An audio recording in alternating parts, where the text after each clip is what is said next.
So welcome everybody to the Future Talks conversation between myself, Matt Collins, and Richard Campbell, who is the marketing director of Giki. Giki is an evidence-led B Corp that helps people learn to live more sustainably and then take step-by-step actions to cut their own personal carbon footprint, as well as those of businesses. Today, we're going to chat about our backgrounds a little, sustainability, and specifically the role and importance of marketing to drive positive change for the environment. So to kickstart, Richard, firstly, thank you very much for joining us and for coming along. Well, thank you. Thank you for having me. So I guess we'll get started in the evident area, which is marketing. So given that you're a marketing man and now you're into your first year with Giki, I'd love to hear a bit more about your personal journey, what led you to want to market a B Corp over some of your other previous roles or any alternative roles, and also learn a little more about your journey with Giki to date.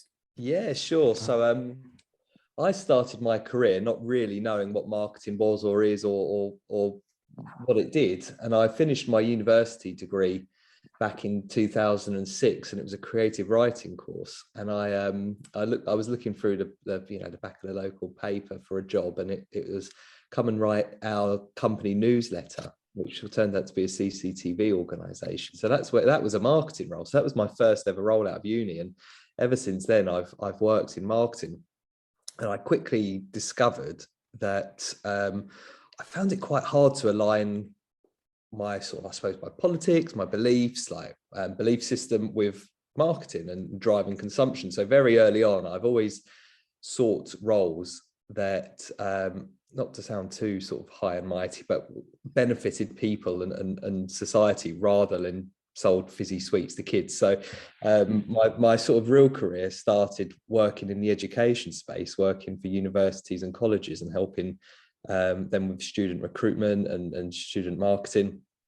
And then that brought me into Adland agency space, where I worked for a student specialist agency, again having a bigger impact in that sort of area, helping 50 odd universities find students. And what I found really rewarding about that role was this idea that we were helping young people predominantly find the right course for them by telling the stories that the universities were asking us to, but really authentic campaign messaging and getting people at the right time with the right ads, and helping inform how unis communicated with young people through market research that we conducted.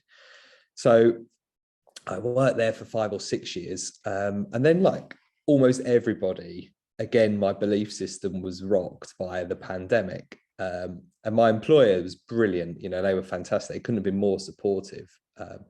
But it's undoubtedly a time when you start to question how you work, why you work. I had kids, and I became increasingly conscious of what was happening to the planet and the climate, and this idea of working somewhere that I suppose had sustainability at its core was appealing to me. So I was open-minded about a new role when I came across Giki, and it really spoke to me about what they're trying to achieve, what their position was in the marketplace, the organizations they work with and want to work with, and just being a really great place that has a really clear mission and purpose. And, as I got to know the team, discovered that everybody's so super engaged and super aligned on making that happen. That's a really rewarding sort of place to come in as a marketer. I love how marketing is at the core of Giki. It's every business decision is based on what the market need is. How do we help people and help citizens live more sustainably? How do we help organizations communicate that? How do we drive behavior change on scale for our messaging and our marketing and our comms, and all sorts of different really appealing elements. So that's what brought me to Giki. And the Giki journey is like super interesting. So it started life as an app that helped citizens make better decisions as consumers. So basically you'd be walking around your supermarket scanning, I don't know, a bunch of grapes, and then it recommends that you switch to organic, and you could make better decisions.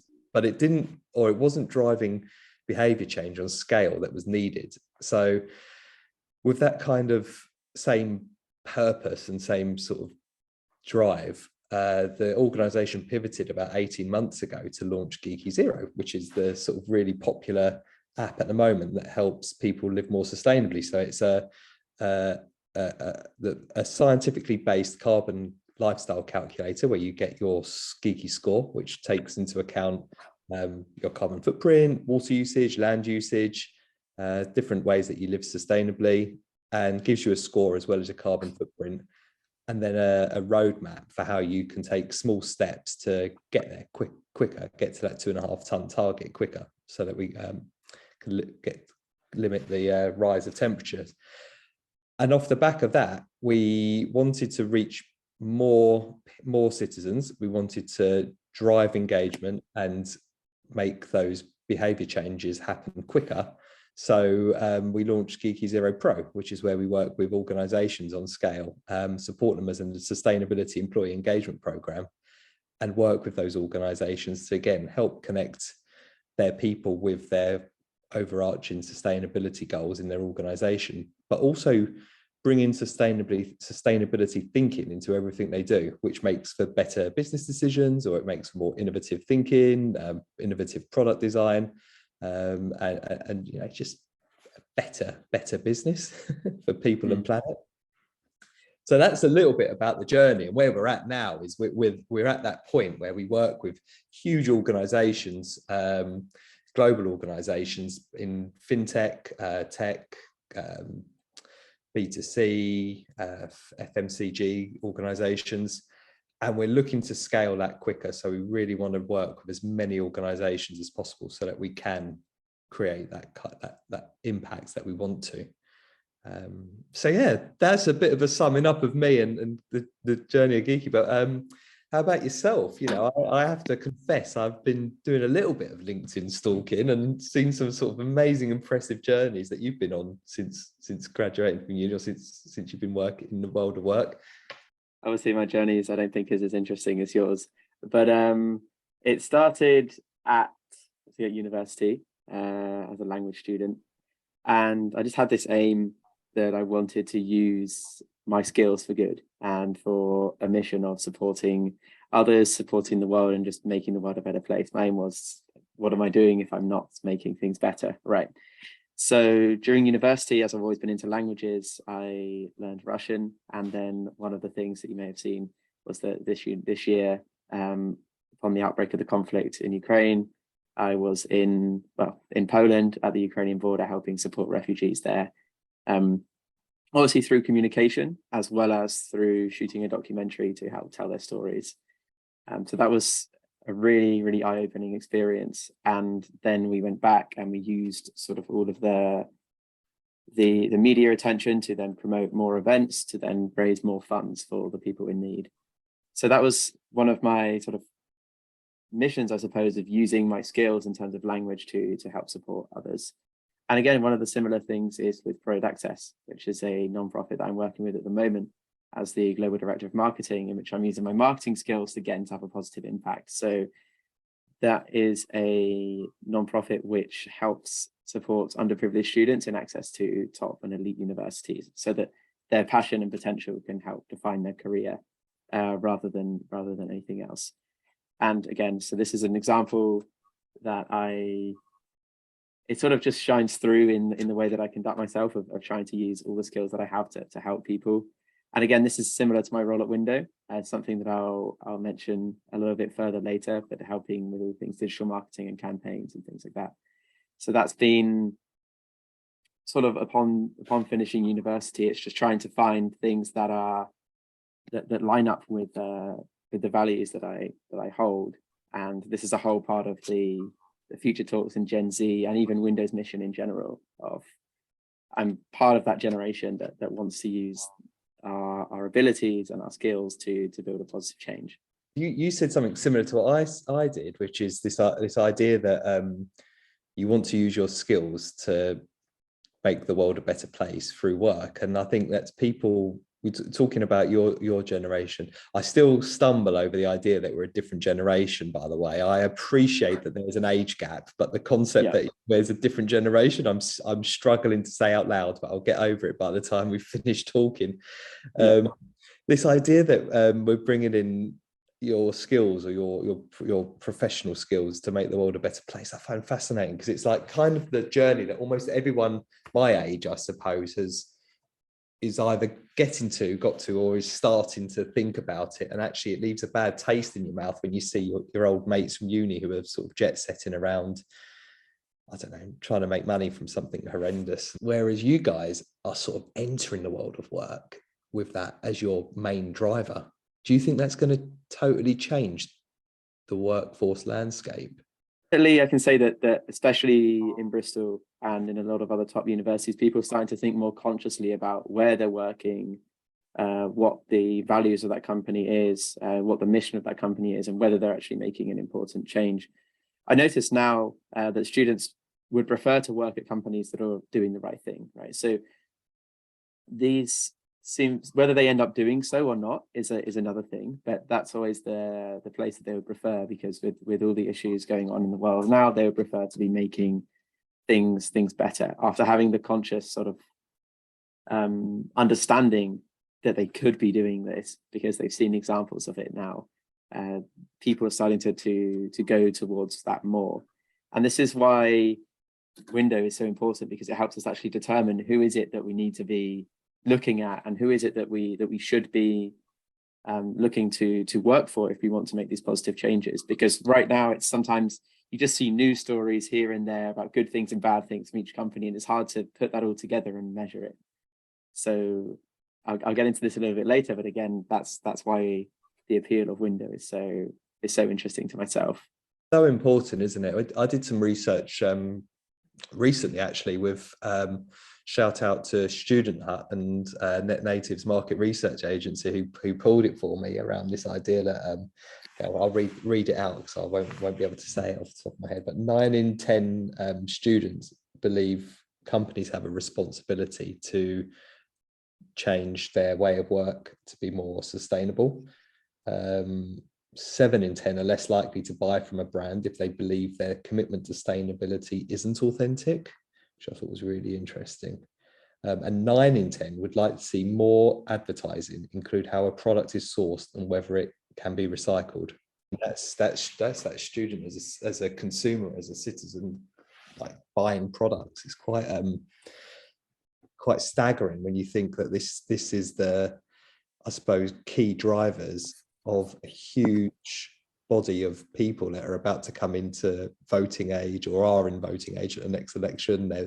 Their purchasing power is going to be driving the behaviours of organisations, and it's interesting to consider as well. Like you mentioned, these people are going to be a part of and form, I think it's like a third of the workforce by 2030, right? And those numbers are high.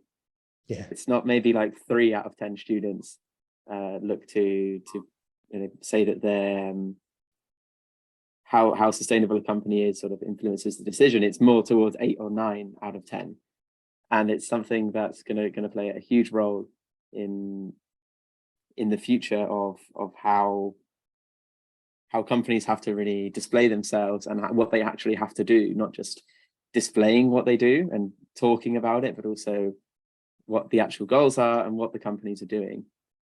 I was going to bring it back to Giki a little bit, because I'd love to hear more about Giki, especially as you recently became a certified B-Corp, which in itself for you must be super useful in terms of marketing, right? Because, well, I guess I will let you explain. So explain to our listeners sort of what does being a B-Corp entail, and what does it mean to be a certified B-Corp? Sure. So, I mean, I was very lucky because I joined Giki, and I think about a week later, our B Corp certification came through. So I got to celebrate being a sort of this quite rigorous process of going through the B Corp application. I kind of managed to miss that whole section and just sort of enjoyed the after, the glow of it being awarded. But yeah, I mean, Giki was set up as a social enterprise. So all of our business purpose is all based around, are we doing better for planet? What impact are we making to society? And any revenue we generate gets reinvested back into our business purpose. So that's a really lovely sort of way we've been set up in terms of governance. And B Corp is probably the best known, I suppose, certification, you want to call it, of which organizations have committed to effective governance or effective sustainability initiatives, so that their business is set up to be for people, for planet, as well as, I think if you look at the Business Act, one of the founding principles of setting up a business is that you're purely there to make a profit, and that is and there's a great big sort of wave of people at the moment trying to change it to the Better Business Act, where you commit to setting up a business for for the betterment of the planet and for people, as well as just make as much money as you can. So B Corp really is that kind of, I suppose, shows anyone who wants to engage with your organization that you are effectively run with your people and the planet at the core of everything you do. And not only were we recognized as a B Corp, which is great, because we've only been in operation as Giki Zero Pro in this current iteration for just over a year. We were recognized as best for the planet in governance. So very few organizations can get B Corp certification, never mind being recognized as one of the sort of leading organizations. So it's a great, I suppose, reward to James and Joe, our co-founders, and the way that we sort of work and the way that we run, that people that want to work with us can see us as like I suppose a beacon or an aspirational organization to work towards, because we've been there, we've done it, we know the pain of B Corp application, which is incredibly sort of detailed and hard to get.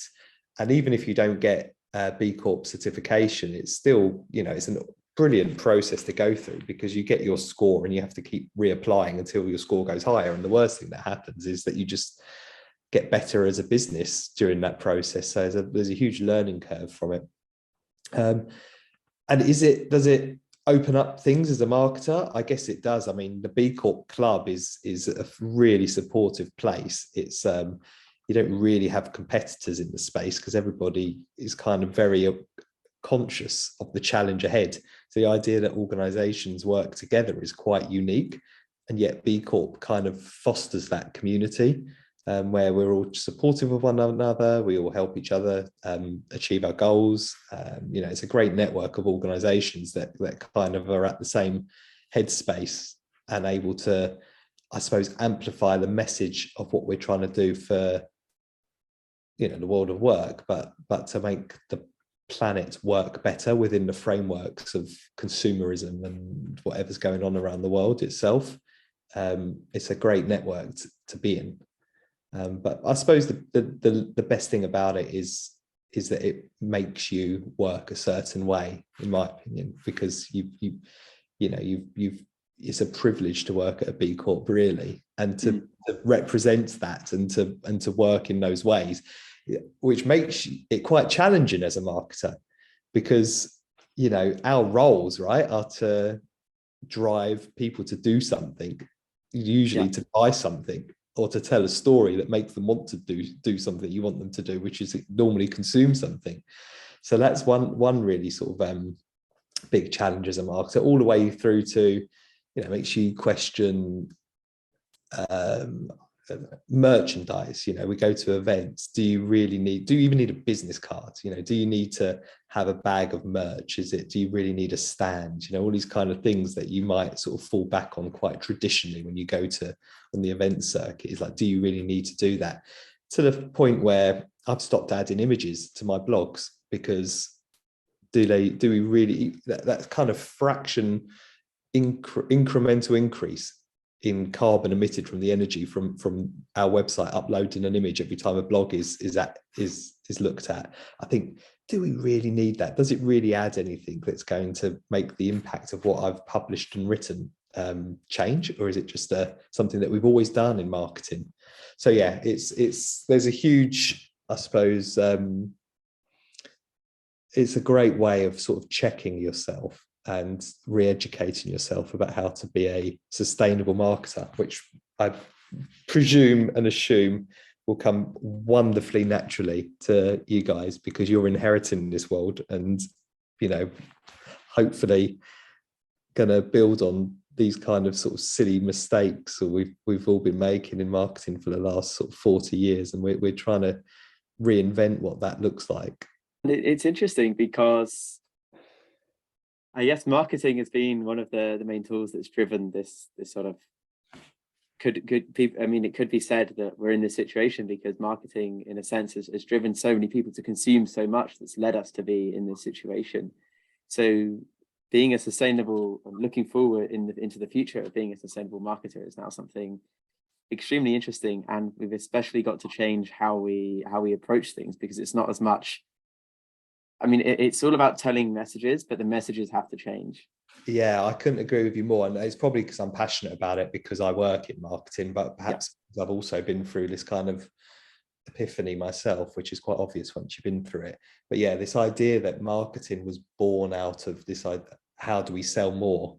And everything about our KPIs, right? As traditionally, like, how many leads have you got? How much is that turning into new business? How much revenue are you generating? At no point has there ever been until recently, has anyone created a KPI like, how are we changing behaviors to decrease consumerism, or how are we encouraging people to recycle our trainers more than we are to buy them, or to not buy them in the first place, to reduce consumption or extend the life cycle of a product beyond its kind of immediate use. That's not featured at all in marketing, and it's a huge responsibility and accountability, really, a bit like the nations that have been through the Industrial Revolution and now have the technology to have like greener energy, but they've polluted, UK and America, we've all polluted our way out of the Industrial Revolution, and now the countries like sort of the island countries are really suffering because of that, and the poverty because of that. It's incredible. But I think marketing has a real accountability to do that. But the other thing that I find quite inspirational about marketing, or optimistic, I suppose would be better, is that I think marketing is in a position to save us, which is quite grand again, because we're, generally speaking, we're storytellers, and we know how to amplify a story, and we know how to change behaviors. So in terms of a skill set and a group of people, I don't think you could get more effective people in an industry if you can get them mobilized and working in senior positions within organizations, and that they have their eyes and ears open to innovation and connecting that kind of employee-led advocacy and enthusiasm and activism, and connecting the dots between it. I think marketing's in a fantastic place to change that. I think fundamentally you have to completely change everything we do, the way we look at things, in a totally different lens. And there's some really interesting work out there. I'd urge anyone to follow the likes of Gemma Butler, Michelle Carville, Alexis Iyer, all on LinkedIn, because they're doing some really interesting work about how you change the way that marketing is seen and done. Changing KPIs, changing frameworks, changing how we approach things creatively. And then there's a brilliant group called Purpose Disruptors. I don't know if you've come across it, but I mean, they're just doing some amazing work in terms of what the ad space and what ad land could and should be doing. One thing that's worth bringing up on the same line of thought is Greenpeace. Despite controversy, they do show like a great example of how storytelling can be used effectively. If you just look at I think it was the Lego video with the oil. And it sort of had the music, and then everybody sort of drowning in oil with the Lego characters, which really drove home the point of what oil and gas companies were doing. And I think there was another one recently with plastic waste in the United Kingdom. And they really tell the stories very, very well, using effective marketing methods for a good cause and to help the planet. Another one I'd throw into the mix that I saw yesterday was the Renault, I think it was Renault Hybrids ads, where it was telling the story of their car, the way their car was manufactured. It was very much an educational piece around basically driving EVs and how and why we should get there and why we need to do it quicker, rather than here's a lovely car driving around a mountain road, with sort of ethereal music playing behind it. And this idea that people are using that kind of messaging now and that storytelling.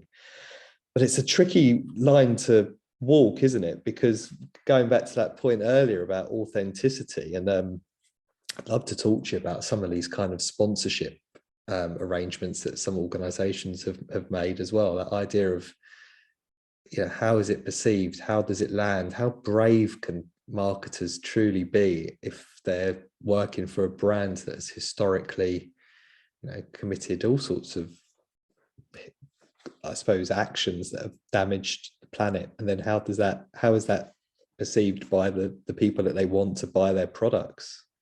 Should they even be buying their products? One thing that's worth talking about on that side of things is, unfortunately, we have to get to it, but it's about greenwashing. Obviously, we've seen recently that Coca-Cola sponsoring the COP27, which is extremely controversial, given that they've been labelled as the world's top polluter by many, and I think 99% of the energy that they use to produce their plastic comes from fossil fuels, so it doesn't look good on the surface. Do you see this as blatant greenwashing? And if so, should marketers make these sorts of decisions be punished, or how can they sort of be dissuaded from thinking that it's okay to sort of promote a brand when the reality to promote Coca-Cola, for example, as something sustainable when the reality is something different? Yeah. I, like most people, have been around the world on this one and changed my opinion 3 or 4 times, I think. And full disclosure, I like drinking Coca-Cola and drink a lot of it. So I don't practice what I preach. So there we go. We've all got our own sort of vices. First of all, is it blatant greenwashing? First of all, I thought yes. Now I think no. I think I've written some notes down. So if I look down at my screen, because I think it's a really complex topic to talk on, and I want to articulate that in the way that I want to. First of all, Coca-Cola, I think, do a lot of interesting work in the sustainability space. Whether you or I or anybody thinks that's good or not is something maybe we should go on and talk in further, particularly if you're speaking from the viewpoint of someone who's younger than me, or someone who's in the early stages of their career. But there's a really interesting book called Chief Sustainability Officers at Work.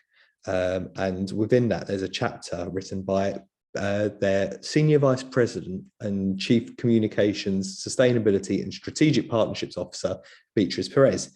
And within that, Beatrice Perez talks an awful lot about what their sustainability strategy is, and that recognition of perhaps where they've come from and where they can do better locally. So, for example, areas where there's water, where areas that really struggle with clean water, they spend an awful lot of time investing in the water infrastructure there, because they're a huge consumer of water as an organization. So anyway, I'd recommend reading that for anybody who wants to sort of get a bit of a sort of grounding in it. And then, is it greenwashing? So it's not just Coca-Cola that's caught my eye and COP27. It's also Shell and their sponsorship of British cycling recently. So that's a really sort of controversial sponsorship as well, which makes me think about the language around this. And I think that's really important, because both of us have used this word sponsorship either on purpose or because it's the easiest word for us to choose.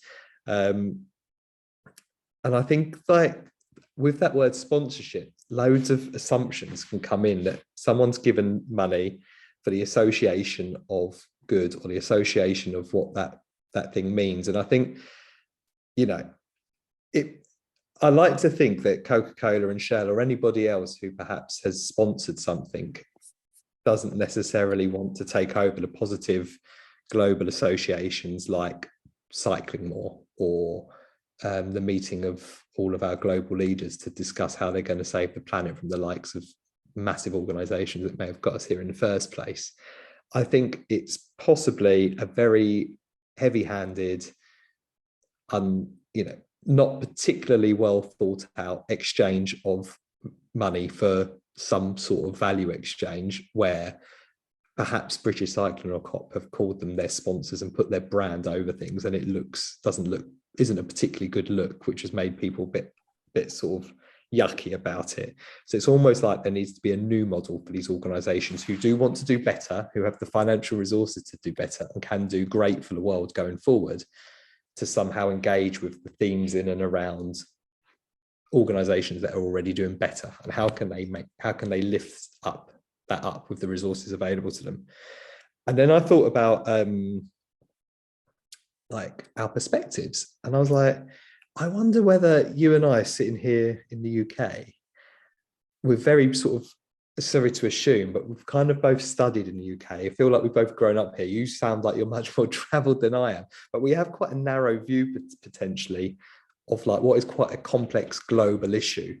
And we only ever see one sort of small part of that. And we have a preconception of what Coca-Cola is, what they do, what impact they've done on the planet, and and what COP27 is, and the same for Shell Cycling and anyone else. So I don't have an answer to that, but I just thought it's always worth bearing in mind for anyone who's thinking about is a brand greenwashing, and kind of seeing it from perhaps the point of view of someone in Nigeria or America, and perhaps there's a completely different set of associations in and around that. And then this other piece around, maybe it's where I should have started with this, because it's what I mentioned in the book, is about the book, is that some people do think that Coca-Cola is doing an awful lot of good things for environmental impact, and others don't. I'm somewhere in the middle, because I read that book a couple of weeks ago, and I feel like I understand better about where Coca-Cola might be coming from with their sponsorship. But I suppose what it highlighted to me was that there's no consistency. No one knows what good looks like. There's no benchmarks or reporting requirements that consistently let us as marketers judge whether something is a good transaction of value, other than we go, has it increased Coca-Cola's brand value? Has it decreased COP27's brand perceptions? And those are old ways of judging something at a strategic brand management level, when perhaps we should be thinking in those different ways we spoke of earlier, of when you look at marketing through a lens, what does good look like? Perhaps there isn't the language or the benchmarks to do that yet. And maybe this is a point on that journey where you and I are talking about it and other people are talking about it, but maybe that's what's born out of this. That's the opportunity perhaps for us to do better at COP28, COP29, and for Coca-Cola to learn, or for Shell, or for any brand to learn, any brand that thinks they might want to sponsor COP28. So, yeah, that's my thoughts on it. But I mean, I'd be fascinated to know yours. Personally, as a young person looking at the impact, especially that Coca-Cola has had, obviously they've had some controversies over the years about their advertising campaigns, and their global impact is quite well known, whether it's for the good or the bad. A lot of young people do find this decision quite difficult to digest and to understand, really. But one element to consider that you mentioned is that despite the fact that they may gain brand sort of awareness, obviously, well, they don't really need it, they're Coca-Cola, but in terms of sort of positive brand perception, it's worth considering that it's an effort that they could be trying to make to help sponsor the COP27, so that they can sort of try to help make things better. Right? People are looking at it from a perspective of, is it just Coca-Cola trying to improve their brand perception?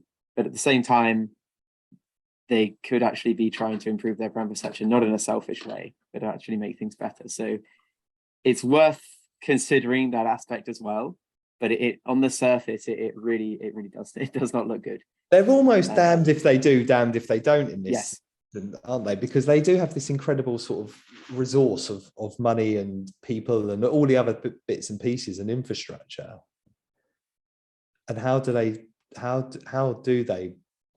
an organization like that, not necessarily Coca-Cola, do things without it looking like a sponsorship piece? It's really hard, isn't it? And then on the other side, you look at Patagonia, who obviously recently have made Planet Earth their only shareholder, which means that you can see that they are really trying to make I mean, they've been a B Corp since 2011. So that does really say something about how they're operating as a company, and also that they realize the seriousness of the situation with regards to climate change. But I'd love to hear from yourself, like, how you think this will help them further engage with brands. From what you've seen in marketing, how would a piece like that, obviously of them transferring their ownership to Planet Earth, how would that help them improve their marketing perceptions? Very hard for Patagonia to improve their perceptions from where they are now to where you know, they're just amazing, aren't they? It's like, yeah, you know, you don't have to be a customer of Patagonia. Patagonia, actually, I love the clothes. I love everything behind them. They've done such a good job of marketing that I don't buy Patagonia stuff because it's made me question whether I need to buy something. You know, it's like it's reduced how much I consume. And I bet if I told the director of brand or whoever that was the case, they'd be quite happy with that. They're almost creating that model of what is good marketing, you know, what is a good brand. So I almost think that they're in a completely different sphere that very few organizations are in. And the beauty of that is that I hope more will follow their lead and see that the most valuable brands or the most transformative brands are being born out of this crisis that people know they're in or they don't, but it is actually what's going to happen. And those organizations like governments and like citizens, that's kind of there's probably more, but that kind of three-way effort to get us there is what is needed. And I think Patagonia are at the sort of very forefront of what is good and what does good marketing look like. You know, their channels, their social media channels are never about selling, it's about education. They give away profits, don't they, on Black Friday, and you know, now their profits are all being poured back into the planet. And the cynic in me says that's quite a relatively easy thing to do once you've made your sort of millions and billions. I don't mean Patagonia. I mean, if another organization goes, well, that's a good idea, let's do that. It's easy to do once you've done the bad thing to start doing it. You know, it's harder for the B Corps and these startups and people like you starting out to start from that sort of place where you're going to only work in a certain way and tell stories in a certain way, because you don't have to sort of pollute your way out of poverty, I suppose, is the sort of metaphor. So yeah, I mean, I think it's great. So you talk about brand associations. I mean, it does nothing but massively hammer home all the things that we all think of with Patagonia.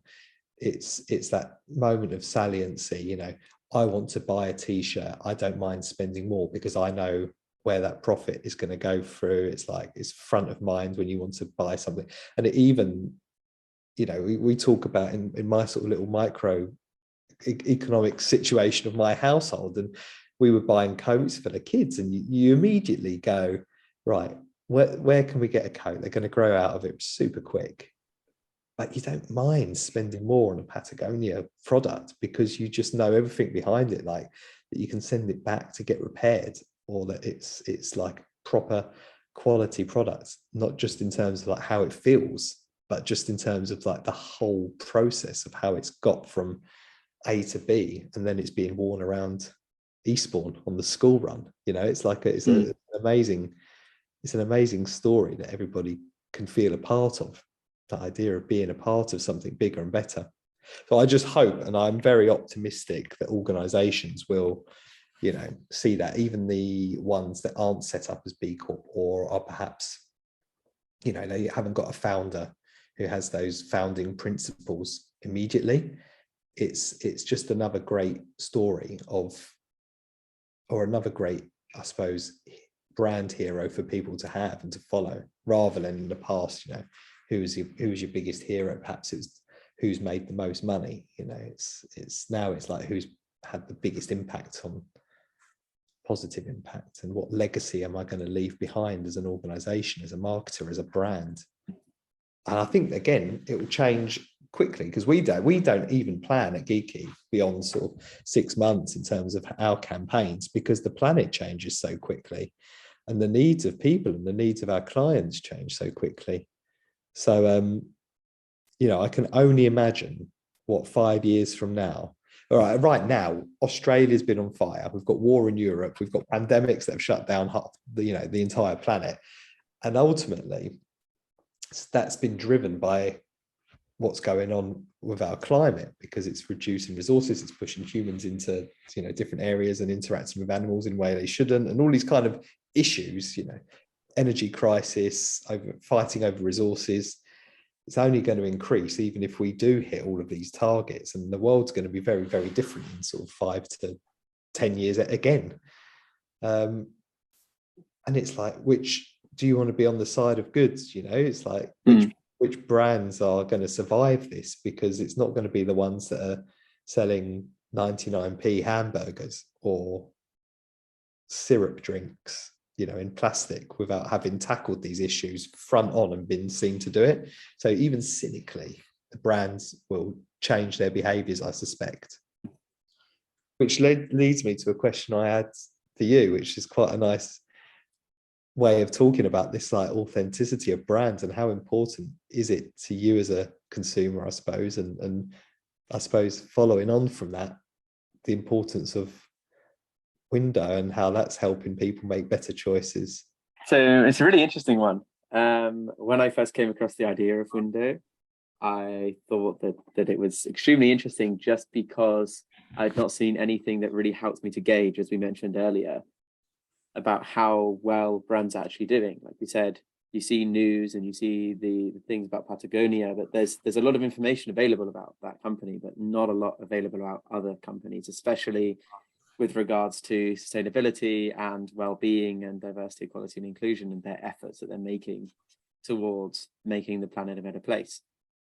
So for Windō to have the idea of putting this all in one space and building a positive impact through helping the upcoming generation, which I'm a part of, and also through helping companies improve their, so I guess it's not improve their image, but show what they're doing well, is a journey that I thought, well, this is a great opportunity to be a part of this this incredible journey, because the impact that it's having.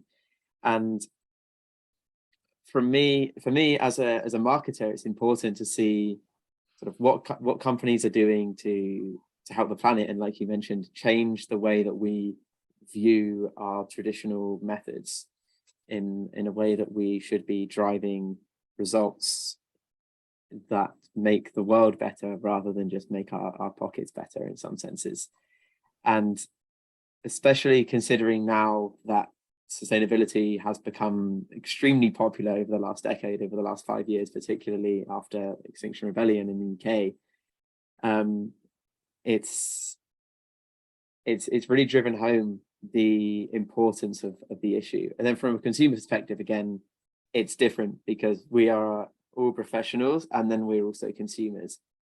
Like you mentioned, you know, you have the work that you do with Giki, and then buying coats for your children, right? And those are two completely different ways and sort of personalities, almost, in a sense. Thinking, I've got a can of Diet Coke open next to me as well while we're having this conversation. It's such a conflict, isn't it, at that sort of personal level?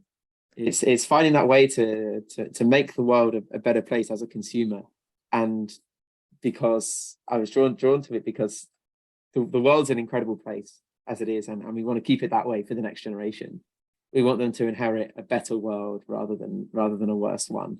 And over the course of history, you've seen that we've somewhat inherited more and more problems, or the problems have sort of always existed, but we've always had to inherit more serious problems in some extent. And now we're looking at an opportunity that we have to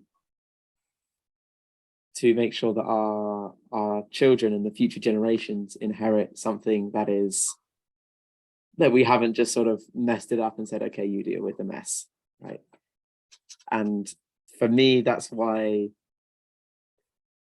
a brand's efforts in sustainability are extremely important, because as a Gen Z member, we're going to be the generation that has to deal with the actions that we make now, even regardless of the fact that we're a young generation. We're going to see the immediate impacts of our actions in the very, very near future, compared to a lot of other generations that maybe, for example, generations that grew up, let's say in the 60s, 70s, the impacts of their actions, they might not live to see those. Whereas for us, our direct actions that we're taking now in our early 20s, like, that's going to shape the world and how it looks in our 30s, because the world moves faster than ever before. So that's really, looking at it from that perspective, it seems like a no-brainer for me to take on the role that I have at Windō, because of the possibility to help further that mission and that impact. Do you feel optimistic about the future? I am, of course, optimistic, purely because of certain reasons that I mentioned, which was one, upon starting university, I've seen how sustainability has grown massively. I began in 2018, and during that year, 2019 was the year of the Extinction Rebellion protests in London, and that changed the way that we talk about sustainability in the United Kingdom. And what we've seen over the last couple of years, there is more focus on the issue than ever before, and we are moving closer to talking about the issue, to actually tackling it, to passing laws and things like that. Obviously, there's always going to be opposition, but the fact that it's being spoken about is really positive. And another thing is that we've begun to understand the responsibility is not with the consumers as much as it is with governments and big business. And we always had this perception that if everybody just sort of puts their stuff in the right bin, and if everybody just sort of puts their cardboard in here, then the planet will be okay. But if they're just feeding us constant plastic and other non-recyclable materials all of the time, then the change can't be truly made until we shift the focus. And now that focus has been shifted, and that we've got some examples like Costa Rica, for example, of extremely sustainable countries, it's beginning to look a lot more positive. So in that regards, I would say I'm optimistic. But how do you feel, Richard, about the future?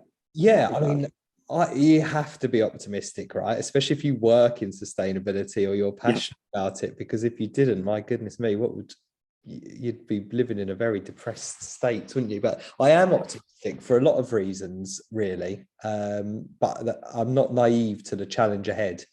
One is we have all the solutions and we need available right now. It's not like we have to invent our way out of this. It's behavior change, and that's at an individual level all the way through to organizations and government, and that is very achievable in terms of how can we live differently, how can we be more aware of how we live. And that is what we do at Giki, which is encourage people to use our platform, which is free, to learn about how to live more sustainability and then take those steps towards it. Very few people go from, I don't know, petrol guzzling Land Rover to EV vehicle overnight, or carnivore to plant-based diet overnight. It's about going from A to Z, but via B, C, D, and E, and F.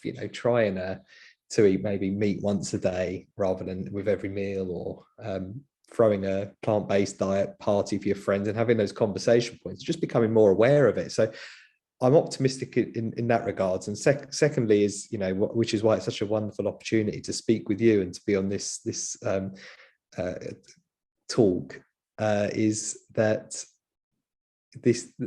the change makers are coming through now, which is really exciting. People my age, I'm in my late 30s, and my peers in their early 40s, we're learning on the job, and probably not quickly enough. Whereas you guys are coming with fire in your bellies and the skills, and perhaps people are occupying more senior positions who are going to listen to you now and to put those actions into place and to have a different way of doing business. I think that's really exciting, not just for the world of work, but just the way that we buy things, or the way that we vote, or get once people like you are in positions of real power to change. whether that's political or in an organization. I think that's tremendously exciting.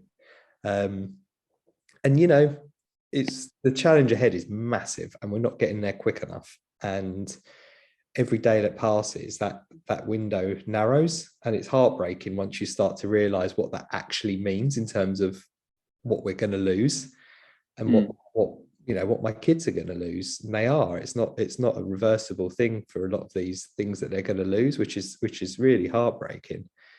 But it's in our hands still to a certain extent, and you know, I believe in people being good at their core, humanity being able to do this despite what's happened previously. And I think it starts with education. If people know what know, and it helps change their belief system, and they amplify that by bringing their peers, their colleagues, their friends, their family along with them. Step by step, we'll get there. And how much of a role do you think marketing has to play in something like this? Because we've been the ones, as you mentioned earlier, that traditionally push the messages to consumers and societies, right? So now, do we have an increased responsibility in some sense to make things right? Yeah, I think we do, because I think historically marketing's been one of the bad guys in what's happened in terms of using up our planet's resources. So I think not only do we have a responsibility and an accountability to change the way we work, we're in a window of time where marketing is seen as a strategic priority for most organizations. So no longer a department or a team that serves sales. Quite often marketing is at board level or on the C-suite, or directors are sort of very integral to an organization. So the ability to pivot an organization based on market and planetary requirements, and the ability to be able to change what marketing is, whether that's how we measure, benchmark, work, view what good looks like, measure brand success. All these things need to change. I think marketing has that skill set to be able to do that, and to be able to sell that dream to a CEO and a CFO. And thirdly, we're just great storytellers, and we know how to tell a story, and we know how to deliver it in a way that people access media now. So yes, marketing can save the planet. And for yourself, what change are you looking to bring about personally as a marketing leader? Because you've been on both sides of things, right? So on the sustainability side of marketing, and then on the, I guess, not so sustainable side of marketing in some contexts. Now, looking forward in the position that you're in, what are the changes that you would like to make personally going forward in marketing? Do you mean in my personal life or in my professional life? I guess let's explore professional first and then personal. Yeah. So I'm quite fortunate, aren't I? That I work at a B-Corp. But I suppose what I'd like to do, and what part of the reason for wanting to do talks like this and speak on this topic, is to help spread that change quicker at other organizations. So we are great change makers at Giki, because we work often with employee engagement teams, people teams, to change behaviors and help staff live more sustainably. But what I'd love to do, and I really want to share with as many marketers as possible, this concept of like how you can be the strategic lead in your organization and make that change happen, make what marketing looks like be what we need it to be. So I suppose professionally, you know, I work at the moment for, you know, a relatively small organization that's doing big things. I'd love it to be a huge organization, but if I worked for one of those massive brands that we spoke of, you have perhaps that opportunity to have a big impact within an organization. I'd love to work more with marketers and create a network of support, create a network of change, and keep sharing that good practice. And again, I'd point anyone who's interested in marketing, who's watching this, to follow Gemma Butler and follow Michelle Carville and the great work that they're doing, bringing marketers together under the Marketing Green Manifesto, and being a part of that, because that's really is a great group of people trying to do good things.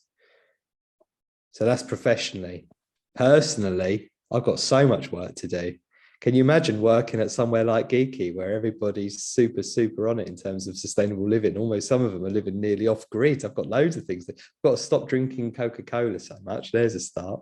The biggest things you can do on a personal level, which I've learned over the last couple of months working at Giki, is how you eat. So moving towards a more planetary conscious diet. Ideally, that's plant-based, but you don't have to be a vegan overnight. You can make swaps and changes, change the milks that you're drinking in your coffee, all those kind of things. Switching to renewable energy is by far the single biggest thing you could do as an individual to change how your carbon footprint is measured.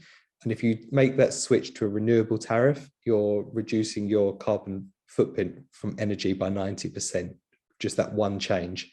And then what you do with your money matters. We've got a blog up on our website at the moment that talks of which bank you save with, where your pension is invested in. And those sort of things are a bit trickier to navigate because it's never the easiest thing to go, right, I'm going to switch my bank, I'm going to look into where my pension's invested now. But if you can do those three things, your personal carbon footprint reduces dramatically. You're on the way.